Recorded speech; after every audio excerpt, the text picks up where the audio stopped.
Recently, I bought a game bundle from itch.io that contained over 1,700 games for only 10 bucks. One of the first games that piqued my interest was called A Mortician's Tale, and after playing it, I wanted to share my thoughts. Full spoiler warning, so if you want to play the game for yourself, a link to the game will be in the description below. This is a short point-and-click visual novel where you play as Charlie, a mortician that recently started working at a family-owned funeral home. Your duties as a funeral director is to prepare the recently deceased for their funeral. Most of the story is shown through the emails you receive over the course of your career. These emails include instructions on the next funeral, banter with coworkers and friends, or a monthly newspaper. Aside from this, you have access to the funeral home's website, which at first doesn't seem to do much. However, it does a great job of establishing the setting and personality of different characters. One of the things I really enjoy about this game is how the characters are established. The one I would like to focus on is Amy, our boss and owner of the funeral home. Immediately, we can tell that she is a very caring individual towards both her customers and employees. This can be seen on the company website where she wrote, "Please don't hesitate to reach out if you've recently experienced a loss and would like us to help you." She offers the service free of charge to anyone that is willing to contact her. She even encourages this sort of behavior to Charlie and forwards every thank you email she receives to know that we did a good job.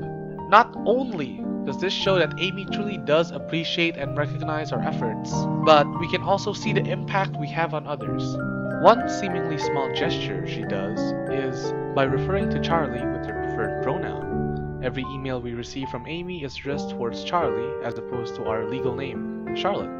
Later on, however, the funeral home is bought by a corporation whose representative constantly refers to us as Charlotte. Furthermore, the emails we receive from our coworker, Matt, shifts from being light-hearted emails to him venting about corporations. The stark contrast between the work environment makes you appreciate everything that Amy did for us.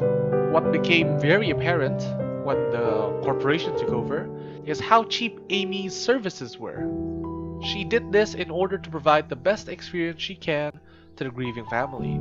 On the other hand, the corporation increased the price of all the packages and actively persuaded the families to pick the most expensive options and refused to cater to their requests. By doing so, the game is able to establish a well-liked character while also showing the benefits of a mom-and-pop business and portraying the adverse effects that large corporations and capitalism have. Throughout the course of the game, you take care of corpses and prepare them for their funeral. You start one by replying to Amy's email. Then, you prepare the body, and finally, you attend the funeral and offer a brief moment for the deceased. After every funeral, a significant amount of time passes and shows us at a different point in our career. The gameplay itself is just clicking items or dragging them to the right place. There are numerous steps you must complete in order to prepare the body properly. This may sound tedious, especially as you are required to handle multiple funerals, but it is well executed.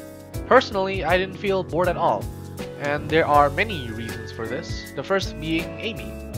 Throughout her emails, she encourages us to be respectful to those who have passed on and their families. By implementing this kind of character, we as the player feel that it's our responsibility to treat the body properly, instead of thinking that it's just a game. It's also very simple. Players of any skill level can sit down and enjoy the game, and everything is very relaxing. There's no pressure to continue with the story. You can pick up the game and drop it whenever you want. The game is also very short. It takes only about 30 minutes to 1 hour, so there's no time commitment needed. The third and last reason is that the game is very educational. When introduced to the gameplay, simple explanations are provided for every step, including how to perform it as well as why it's done. The art style supports this by using bodies that are not very realistic. As I'm sure there are many people who do not wish to see a corpse, the art style can help us feel more comfortable. Furthermore, the background music is also very calming. The combination of all these elements allows the player to be educated about the different techniques a mortician uses in a relatively safe and calm environment. Aside from the quote-unquote hands-on experience, the newsletter that we are subscribed to provides additional information regarding funerals. It ranges from funeral etiquette to cultural differences and fun facts. The newsletter can show you some different perspectives that you may not have considered, and it can really help you to be more open-minded.